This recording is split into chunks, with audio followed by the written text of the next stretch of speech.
justement à côté de vous, vous l'évoquiez tout à l'heure, Jérôme Lavez, qui n'a pas hésité, lui, à se réorienter pour créer son entreprise de digital communication, G-Labs Conception, et vous avez aussi décidé de quitter la ville pour les champs, si je puis dire, puisque vous êtes installé dans un site de coworking dans un tout petit village de Meurthe-et-Moselle. Bonjour, merci beaucoup d'être avec nous.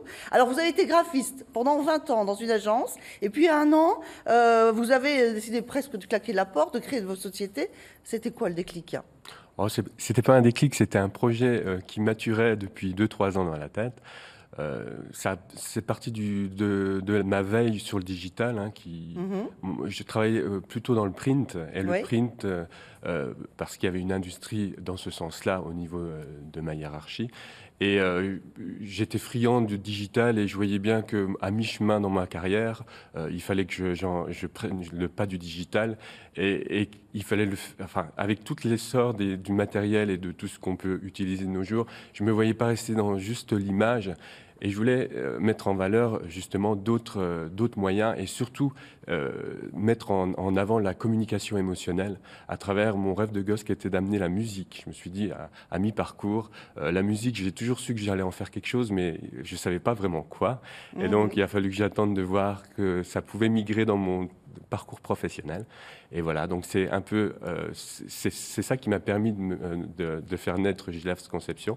C'était de dire oui de la communication, mais autrement. Et surtout, j'ai observé dans le digital qu'on a déshumanisé énormément. C'est-à-dire que maintenant, avec tout l'essor du digital, on a souhaité optimiser avec tout ce qui est CMS. Aujourd'hui, ça n'a plus trop de saveur. Des fois, ça manque même de stratégie, de mise en perspective. Et souvent, ça n'a pas de fond et ça n'a pas de tonalité au niveau de la communication. Et moi, je me définis d'abord comme un communicant passionné. Donc, du coup, je voulais vraiment mettre en valeur et mettre au service des entreprises et de tous ceux qui en ont besoin une communication, affirmée et un service approfondi. Alors justement, concrètement, les services que vous proposez, on a bien compris que vous vous différenciez, c'est la musique, c'est le son, mais concrètement, quelques exemples de services que vous proposez aujourd'hui. Des exemples très concrets, ça peut être un logo sonore pour votre application mobile. Ça peut être la personnalisation d'un standard téléphonique. On a toujours des vieux standards, souvent, qui sont quand même avec des musicalités qui sont surtout pas personnalisées. Aujourd'hui, moi, c'est la projection d'un design sonore associé à l'entreprise, comme on aurait son logotype. L'idée, c'est que vous ayez une identité propre et qui vous permette d'avoir une communication émotionnelle à travers les médias, justement, autres que visuels. Et avant de vous lancer, vous avez fait une étude de marché. Il n'y a pas grand monde sur ce marché de niche. Oui, tout à fait. C'est-à-dire que le digital, moi, je me suis dit, il faut que je me reforme à tout ce qui est développement de solutions digitales pour être effectivement, pour positionner une offre globale. Mais j'ai observé qu'au niveau musicalité, car Nord-Est, il n'y avait personne et que sur le niveau national, il y avait quelques agences qui le faisaient, mais sans être à l'origine des compositions musicales pour la plupart. Donc, moi, étant compositeur musicien, je me suis dit qu'en plus, je pourrais gérer la notion de droit d'auteur, qui est quand même souvent un chemin très compliqué à mener au niveau commercial. Voilà. Quels sont vos clients aujourd'hui, le type de clients? Alors moi j'ai orienté au niveau de tout ce qui est bien-être, plus particulièrement, puisque forcément il faut, pour qu'il y ait de la communication émotionnelle, il faut que les cibles soient concernées par ce genre de communication.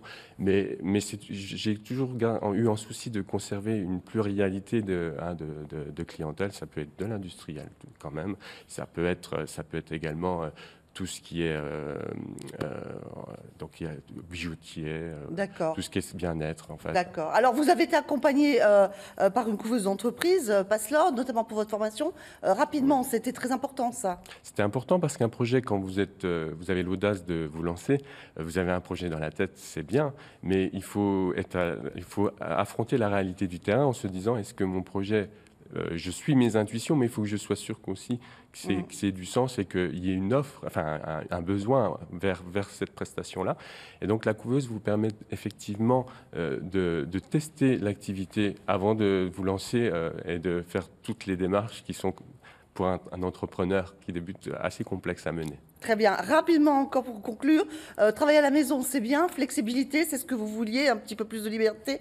Inconvénient, un petit peu d'être seul. Donc, vous avez poussé la porte et porté un projet de coworking rural. Un mot là-dessus? Tout à fait. Alors, j'ai co-construit avec Anne Mongeon, photographe, et Adeline Salvari, coach et formatrice, comme un lieu de coworking pour justement retrouver la relation collègue qu'on perd quand on est un indépendant. C'est-à-dire qu'on a toujours la relation client, qui est une relation constructive et intéressante, mais quand on a 20 ans de salariat avec des collègues, il nous manque cette relation-là pour échanger, pour pouvoir partager. Merci beaucoup. C'est donc dans un tout petit village de Meurthe-et-Moselle. Bonne continuation à vous. Merci à tous les deux. Merci.